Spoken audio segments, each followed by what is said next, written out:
ดีค่ะก็กลับมาช่องรักสุขภาพอีกแล้วนะคะ ช่องของคนรักสุขภาพค่ะ วันนี้เอาเมนูง่ายๆกันเลยค่ะ กับผัดบกฉ่อยนะคะหมูสับคีโตแบบง่ายๆกันเลยนะคะ ก่อนไปดูก็อย่าลืมกดไลค์กดแชร์และกด Subscribe ก่อนค่ะ เราไปเริ่มขั้นตอนแรกกันเลยค่ะ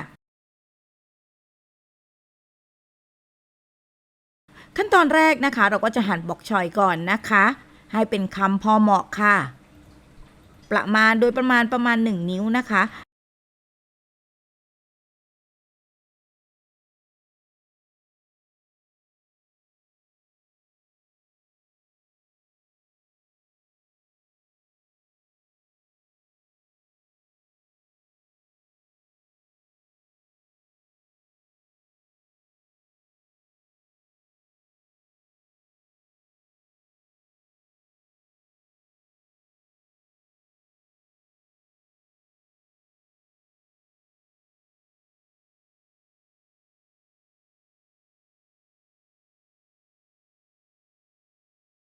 หลังจากนั้นค่ะเรามาสับกระเทียมกันนะคะบุบเลยจ้า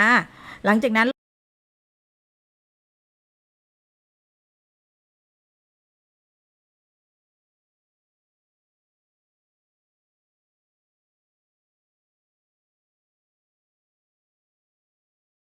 เรามาใส่น้ำมันกันค่ะเราจะใช้น้ำมันมะกอกนะคะ1 ช้อนโต๊ะค่ะตามด้วยกระเทียมสับที่สับไว้ตามด้วยหมูสับค่ะผัดรวนหมูสับนะคะพอสุกค่ะ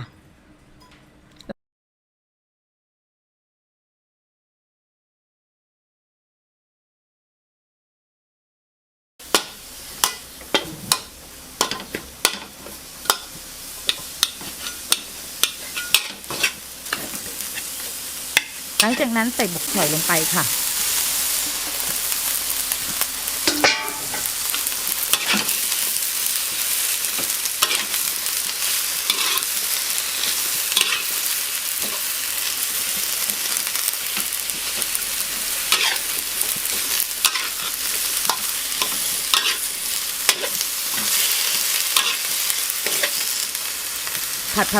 ผัดให้บกฉ่อยนั้นสลดนิดนึงนะคะตามด้วยน้ำค่ะตามด้วยน้ำมันหอยคีโตค่ะซีอิ๊วขาวคีโตค่ะ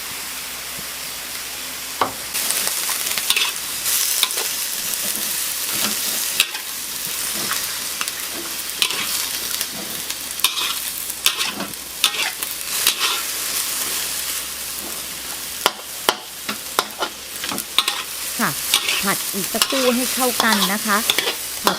ผัดเราไปจัดเสิร์ฟกันค่ะ